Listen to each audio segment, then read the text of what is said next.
नमस्कार दोस्तों, स्वागत है आपका हमारे चैनल टेल्स बाय यशु पर।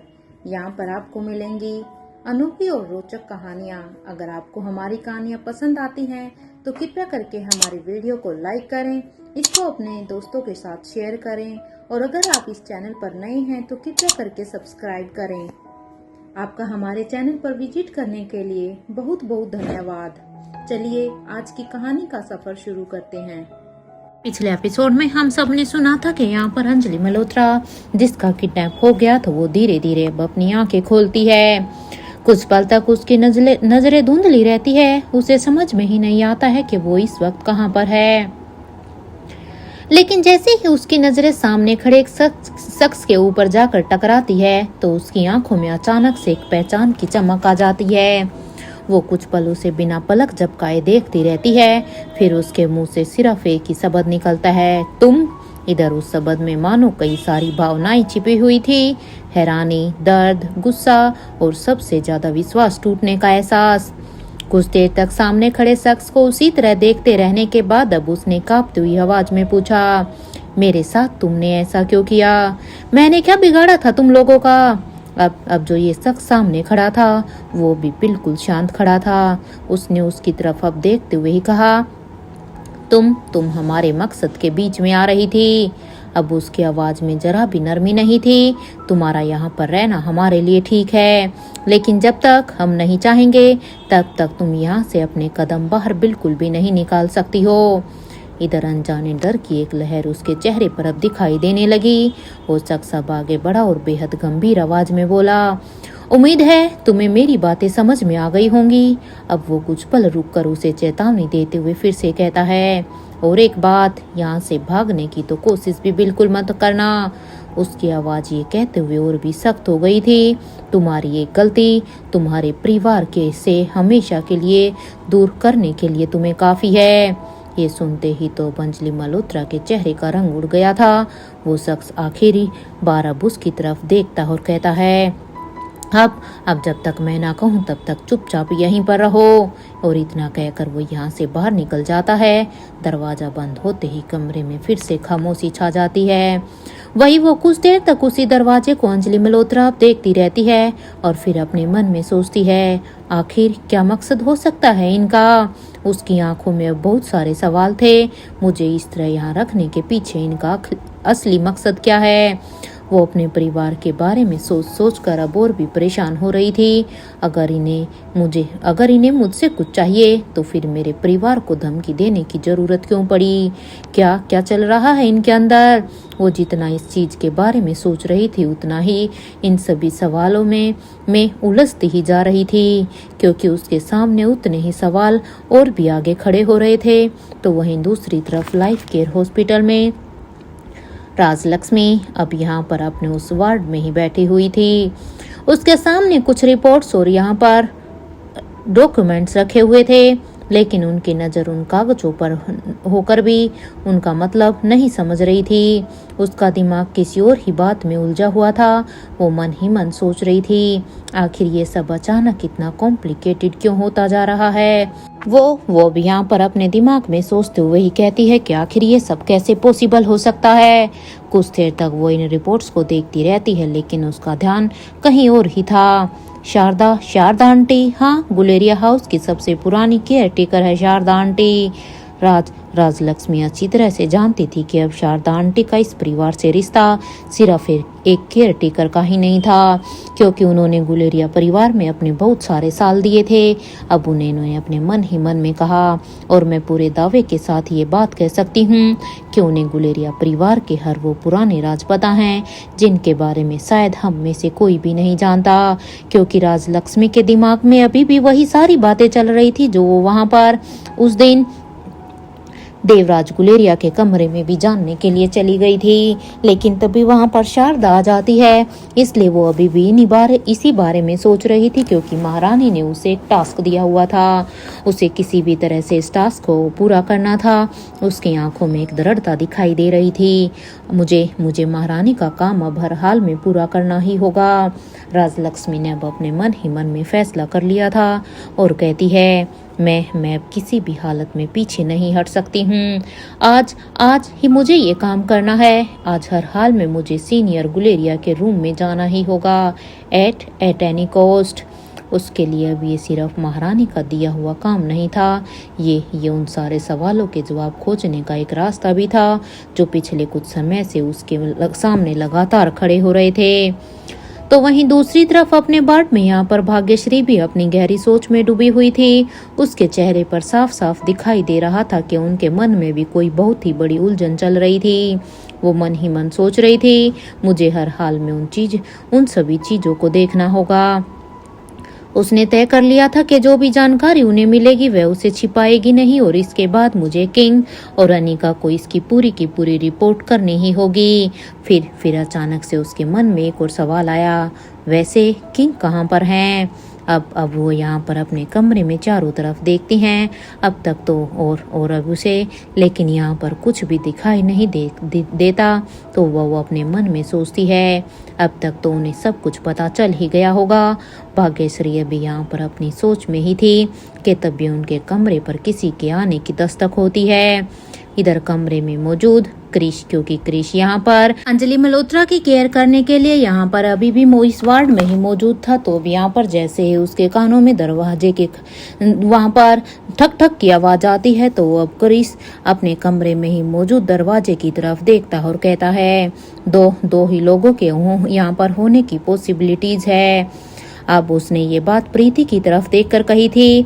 अब कृषि यहाँ पर उंगलियों को गिनते हुए कहता है, एक तो पापा या फिर ओमकार, क्योंकि अब इन दोनों के ही आने का हमें इंतजार है। और अब वो प्रीति की तरफ देखते हुए पूछता है, वैसे प्रीति तुम्हें क्या लगता है कौन हो सकता है बाहर? प्रीति ने दरवाजे की तरफ देखते हुए कहा, मुझे नहीं पता क्रिश। अब वो कुछ पल रुकी, फिर धीमी आवाज में बोली, लेकिन पता तो दरवाजा खोलने के बाद ही चलेगा ना। अब क्रिश और प्रीति दोनों की नजरें अभी उस दरवाजे पर ही टिकी हुई थी। इधर भाग्यश्री यानी अंजलि मल्होत्रा भी चुपचाप उसी तरफ ही देख रही थी कि आखिर बाहर कौन है, क्योंकि अभी उन्हें वहां पर पैरों के बीच ठप ठप की आवाज आ रही थी। इस बार दस्तक पहले से कुछ ज्यादा तेज थी। अब क्रिश यहाँ पर धीरे से बोलता है, लगता है जो कोई भी है वो बहुत ही जल्दी में है। ये कहते हुए ही क्रिश अब यहाँ पर वो भी दरवाजे की तरफ ही देख रहा था। तो प्रीति भी अब तक अपनी जगह पर खड़ी होकर इधर उधर देखने लग जाती है कि आखिर ये कौन हो सकता है जो इतनी जल्दी से ही उन्हीं की तरफ बढ़ रहा था। जैसे ही यहाँ पर अब क्रिश ने दरवाजा खोला तो उसके चेहरे पर अचानक ही एक खुशी आ गई थी। तो वहीं प्रीति भी कमरे में बैठी हुई अपनी तिरछी नजरों से दरवाजे की तरफ ही देख रही थी। लेकिन तभी उसकी नजर नीचे से ऊपर की तरफ बढ़ गई। सबसे पहले उसकी नजर सामने वाले शख्स के जूतों पर पड़ी। उसे देखकर प्रीति अपने मन में सोचती है, ये शूज तो जीजू के लग रहे हैं। तब उसने ये सोचकर धीरे धीरे अपनी नजरें ऊपर उठाई, जूते, फिर पैंट, फिर शर्ट, और जैसे ही उसकी नजर अब फाइनली शख्स के चेहरे तक पहुंची तो यहाँ पर सामने रोहित मारवा खड़े थे। रोहित मारवा को देखकर प्रीति एकदम से ही सीधी खड़ी हो गई। अब क्रिश ने भी अपनी खुशी और एक्साइटमेंट को किसी तरह से कंट्रोल कर लिया था। दोनों अब एक साथ ही कहते हैं, गुड आफ्टरनून जीजू। इधर रोहित भी मुस्कुराते हुए दोनों को जवाब देते हैं, गुड आफ्टरनून यू बोथ। फिर रोहित ने कमरे के अंदर आते हुए कहा, तुम दोनों जाकर थोड़ा सा आराम कर लो। वो क्या है ना, अभी कुछ पल के लिए अंजलि मामी के साथ मैं हूँ।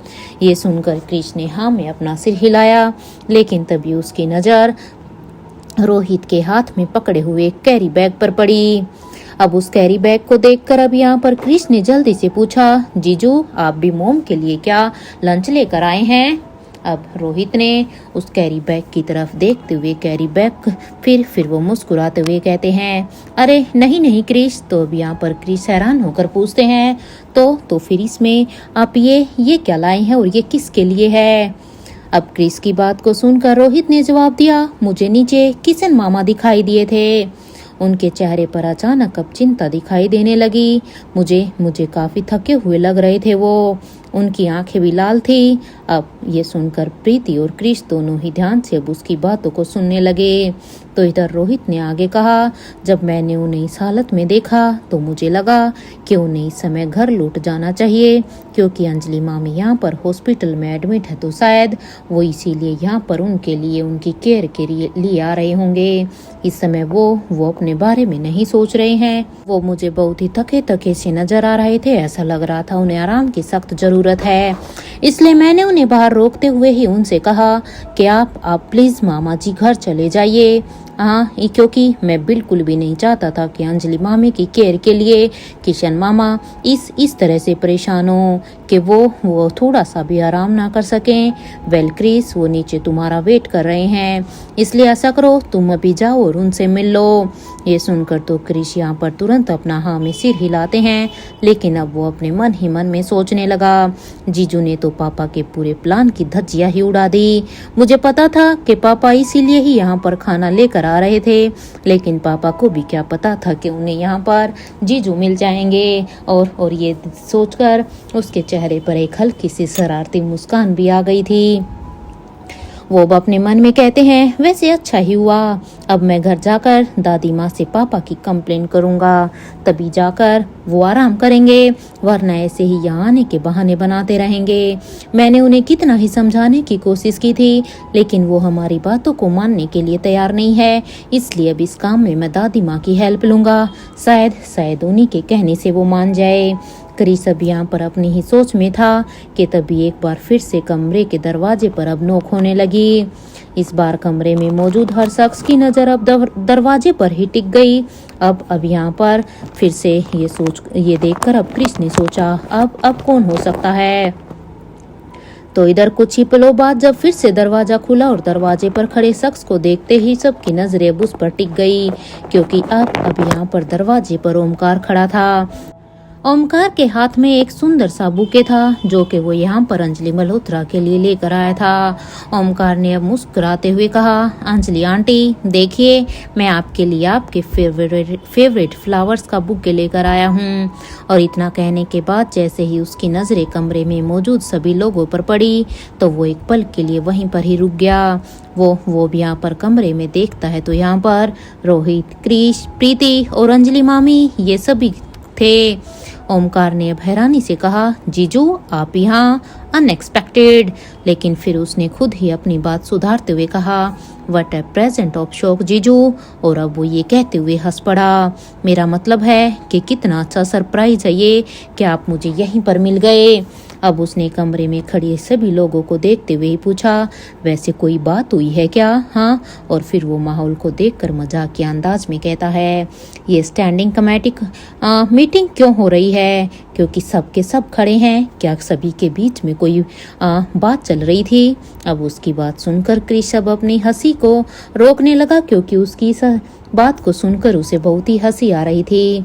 लेकिन तभी प्रीति ने भी मुस्कुराते हुए अब अपना चेहरा दूसरी तरफ कर लिया था, क्योंकि यहाँ पर रोहित मारवा खड़ा था, इसलिए उसके सामने ये सभी अपनी हंसी को कंट्रोल कर रहे थे। तो रोहित के भाव अभी बिल्कुल शांत थे। रोहित ने अपने शांत भाव से कहा, ऐसा तो कुछ भी नहीं है। फिर उसने ओमकार की तरफ देखते हुए पूछा, वेल ओमकार, तुम इस वक्त यहाँ पर क्या कर रहे हो? अब ओमकार ने उस बुके को संभालते हुए कहा, मैं तो अब रोहित ने उसकी बात पूरी होने से पहले ही बोल दिया, तुम्हें तो इस वक्त अपने ऑफिस में होना चाहिए था ना। रोहित की बात सुनकर ओमकार कुछ पल तक चुप रहा। फिर उसने अपनी एक मासूम सी मुस्कान के साथ कहा, जीजू ऑफिस तो मैं गया था सुबह से, लेकिन वो क्या है ना जीजू, प्रीति ने मुझे यहाँ पर बुलाया था। ये सुनते ही तो प्रीति अब हैरानी से ओमकार की तरफ देखने लगती है कि आखिर प्रीति ने ओमकार को कम बुलाया। वो अब अपने मन में सोचती है, ये सच में कितने झूठे हैं। अरे मैंने कब आपको बुलाया था ओमकार जी? और यहाँ पर अब ओमकार कुछ कह पाता कि उससे पहले ही रोहित ने दोनों की तरफ देखा और अब मुस्कुराते हुए कहा, ठीक है बस करो तुम दोनों। और फिर उसने कहा, मैं नर्स से कहता हूँ कि इन लोगों के लिए खाना निकलवा दे। इतना कहकर रोहित वहां से बाहर चला गया। इधर रोहित के जाते ही ओमकार अब धीरे धीरे भी यहाँ पर अंजलि मल्होत्रा के पास गया। उसने अपने हाथ में पकड़ा हुआ खूबसूरत सा बुके उन्हें देते हुए कहा, आंटी गेट वेल सून।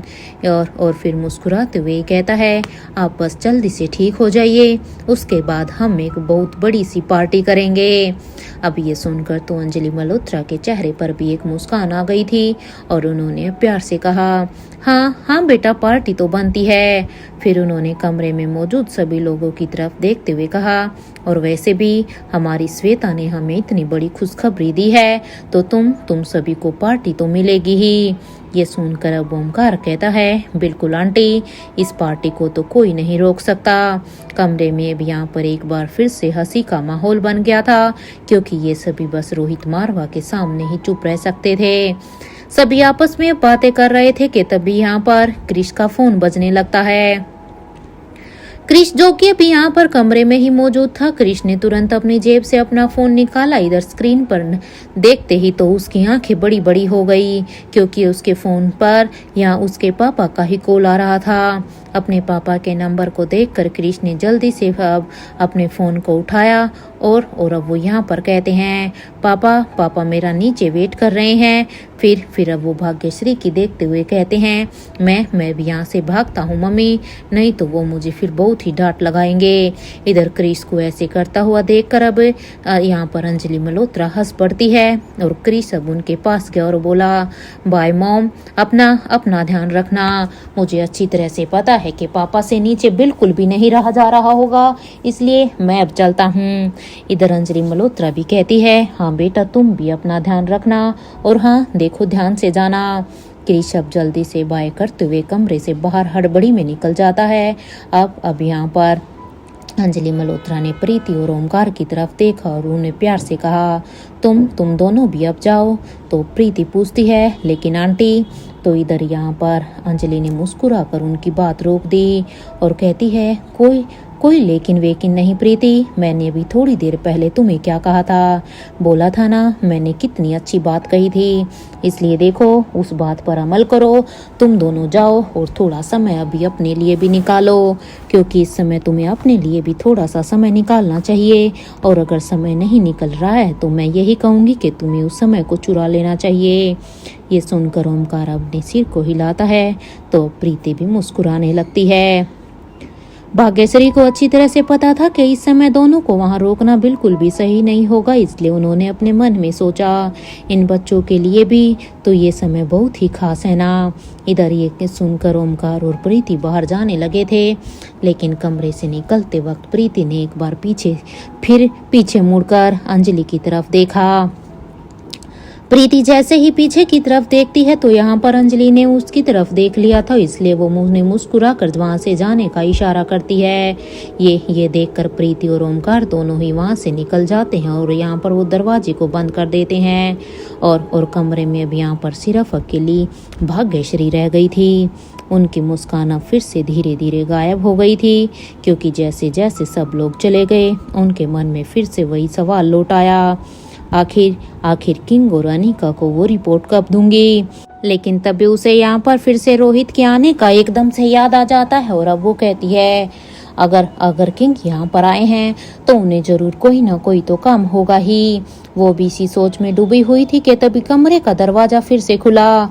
इधर भाग्यश्री ने जैसे ही इस बार सामने देखा तो वहां पर किंग के साथ एक नर्स खड़ी थी।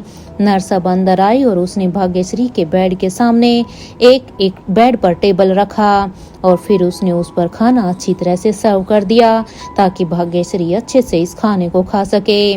भाग्यश्री भी अब नर्स की तरफ देखती है लेकिन वो उससे कुछ भी नहीं पूछती। इधर नर्स अब अपना काम करके वहां से बाहर चली गई थी तो नर्स के जाते ही रोहित ने तुरंत अब उस वार्ड के दरवाजे को अंदर से लॉक कर दिया ताकि उनके बीच हो रही बातचीत को कोई तीसरा पर्सन ना सुन सके। अब ये देखकर तो भाग्यश्री हैरानी से उसकी तरफ देखती है। अब उसका संदेह और भी बढ़ जाता है कि जरूर किंग यहाँ पर उससे कुछ बात करने के लिए ही आए हैं। रोहित ने अब अपने कान में लगे ईयरपीस को टच किया और अब अपनी धीमी आवाज में कहा हेलो सैम, इस वार्ड के कैमरास को अभी बंद कर दो, बिना हॉस्पिटल के सिक्योरिटी इंचार्ज को पता लगे। ये कहते हुए ही रोहित को दूसरी तरफ से आवाज सुनाई दी, ओके सर, आपका काम हो जाएगा, मुझे बस 2 मिनट दीजिए। ये सुनकर रोहित वहीं पर चुपचाप खड़ा रहा। उसकी नजरें अभी कमरे में चारों तरफ घूम रही थी। इधर कुछ देर बाद यहाँ पर ईयरपीस पर उन्हें फिर से आवाज सुनाई दी, बॉस आपका काम हो गया है। ये सुनकर तो अब इधर से रोहित ने कहा ठीक है, और वो अब अपने फोन को डिस्कनेक्ट कर देते हैं। अब वो धीरे धीरे भाग्यश्री के पास आया और उनके सामने खड़े होकर पूछा, आंटी अभी आप ठीक हैं? ये सुनकर भाग्यश्री ने भी मुस्कुराते हुए कहा, हाँ मैं ठीक हूँ। फिर उन्होंने रोहित को ध्यान से देखते हुए कहा, वैसे आप यहाँ आए हैं तो जरूर इसकी कोई ना कोई तो वजह होगी ही। रोहित कुछ पल चुप रहा, फिर उसने भाग्यश्री की तरफ देखते हुए कहा, हाँ आंटी वजह है। भाग्यश्री अब तुरंत उसकी तरफ देखती है तो रोहित ने धीमी आवाज में कहा, मैं जो बात मैं आपको बताने आया हूँ वो सिर्फ आपको ही पता होनी चाहिए।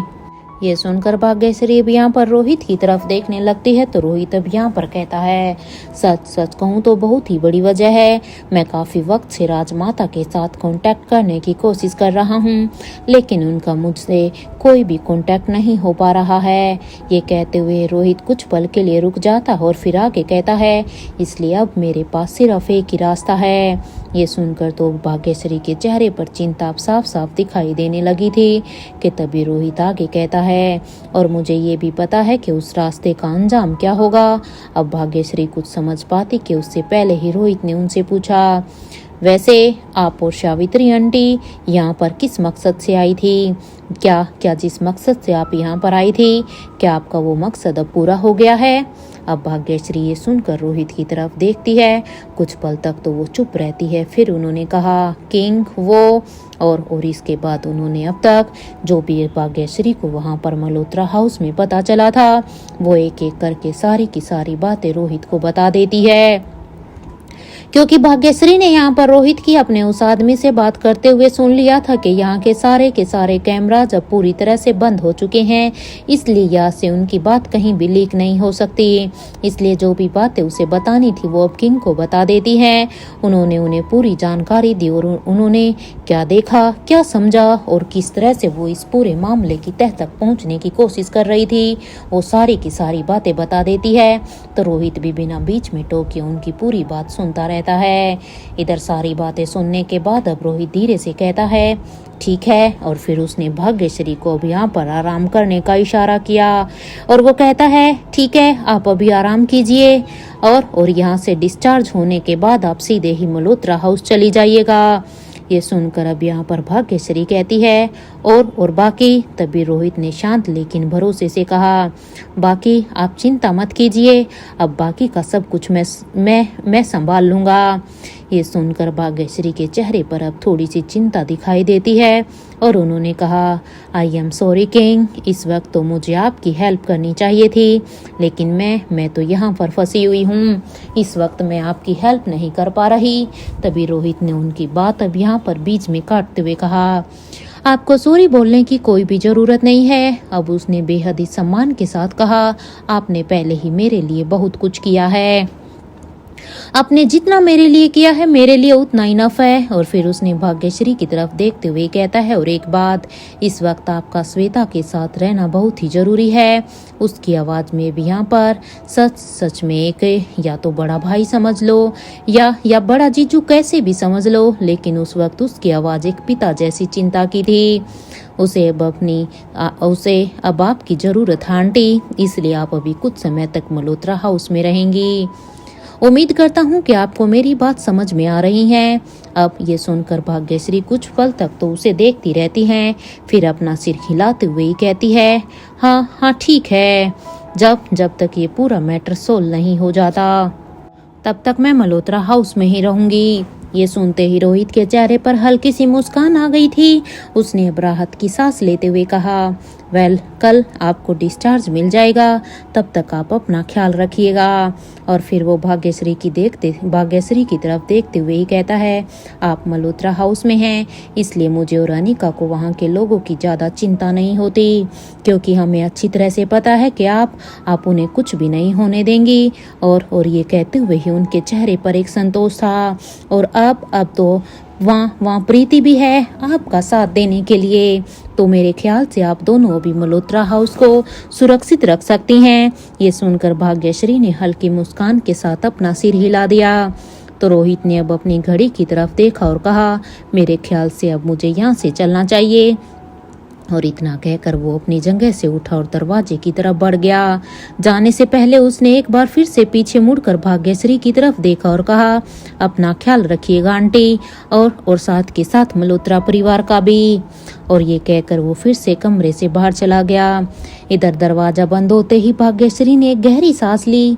उनके चेहरे पर चिंता साफ साफ दिखाई दे रही थी। अब उन्होंने अपने मन में कहा, हे महादेव, ये कैसी परीक्षा है मेरी। हाँ, और ये कहते हुए उनकी आंखों के सामने एक साथ कई चेहरे घूमने लगे। एक तरफ मैं किशन को खुद से दूर करके उन्हें हर्ट कर रही हूँ, क्योंकि मैं उनकी पत्नी का दर्जा नहीं ले सकती। मुझे अच्छी तरह से पता है कि किशन की जो ये केयर है वो अपनी पत्नी के लिए है, लेकिन मैं अब ये सब नहीं कर सकती हूँ। और ये सोचकर भाग्यश्री की आंखें नम हो गई, क्योंकि वो अंजलि की जगह कभी भी नहीं ले सकती थी। और फिर उसके मन में अब दूसरा नाम आया, और दूसरी तरफ वो पीयूष। और ये कहते हुए उसने बेचैनी से अपनी आंखें बंद कर ली और कहती है, उम्मीद करती हूँ कि बस जल्द ही जल्द मैं मल्होत्रा हाउस से बाहर चली जाऊं, क्योंकि मैं जितना मल्होत्रा हाउस से बाहर निकलने की सोचती हूँ उतना ही मैं मल्होत्रा हाउस में और भी उलझती जा रही हूँ। ये सब मैं ज़्यादा समय तक हैंडल नहीं कर पाऊंगी। कुछ पल के लिए वो चुप रही, लेकिन फिर अपने मन में कहती है, अदरवाइज उनकी बात अब यहाँ पर अधूरी रह जाती है। लेकिन उनके चेहरे पर चिंता और भी गहरी हो गई थी। तो दूसरी तरफ पेरिस में बूढ़े किंग के पैलेस में काफी समय की मेहनत के बाद आखिरकार रिया ने अपना पूरा टास्क कंप्लीट कर लिया था। पूरा किचन पहले जैसा साफ सुथरा हो चुका था। रिया ने अपनी आखिरी चीज भी सही जगह पर रखी और गर्व से अवंतिका की तरफ देखा। इधर अवंतिका अपनी जगह पर खड़ी होकर जोर जोर से बस यहाँ पर रिया के लिए क्लैप करते हुए कहती है, wow Riya, very nice, I am so proud of you. ये सुनकर रिया के चेहरे पर अब एक बहुत ही बड़ी मुस्कान आ गई थी।